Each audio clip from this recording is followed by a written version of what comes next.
Radio waves. What would we do without them? Well, that's a great question. Could you possibly imagine driving down 287 for an hour and a half with no muffled Katy Perry or Jason Derulo playing in the background? I sure can't.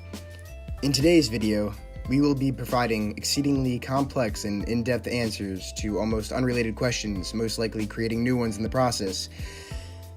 Luckily, I've thought of plenty of answers to questions you didn't even know you had. So, let's get into it. It's the Skylark, Sylvania's new personal portable radio, and it comes with this stylish top-grain leather carrying case. Mighty good to look at, it's even better to hear. To better understand radio waves, we must first learn what they are exactly and how they work. A radio wave is a series of repeating peaks and valleys, and I'm not talking about Brendan Fraser's acting career.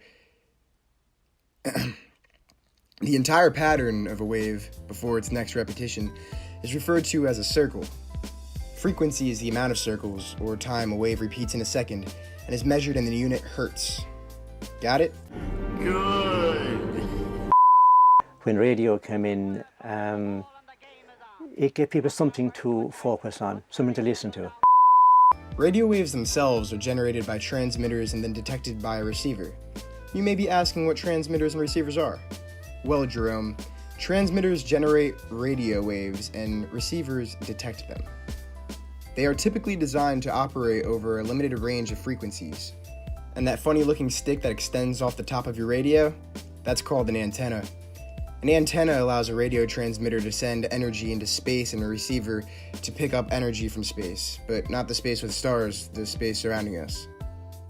I'm sure every time you listen to the radio, you sit and ponder to yourself, man, I wonder how fast radio waves can travel.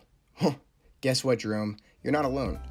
Radio waves, in fact, are a form of electromagnetic radiation, and they move as fast as the speed of light, or 299,792,458 meters per second.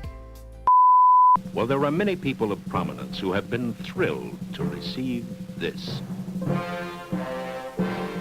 Zenith's famous 9-band transoceanic, the world's most exciting radio. Possibly the most asked question among everyday radio listeners is, what is modulation transfer function? Modulation transfer function, or MTF for short, is the magnitude response of the optical system to sinusoids, or curves, of different spatial frequencies. Get it now? I didn't think so.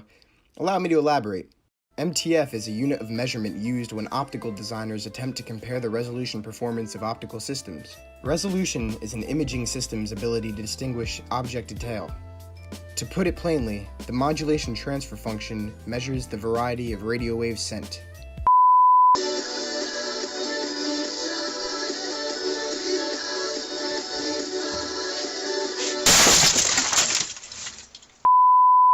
Another neat little doohickey you can find on your modern, up-to-date radio is a radio tuner. A radio tuner's basic job is to allow you to change between whatever radio station you're currently on to the 2000s greatest R&B hit singles station. The tuner itself is basically just coils of copper wire. Since radio stations send out carrier waves, which are modified so each frequency carries a separate piece of information, the amount of coils of copper wire will determine the frequency of the radio waves being received.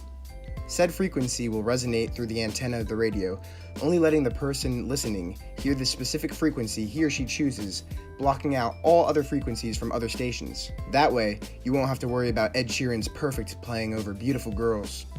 Well, I hope that answered all the questions you never had about radios and radio waves.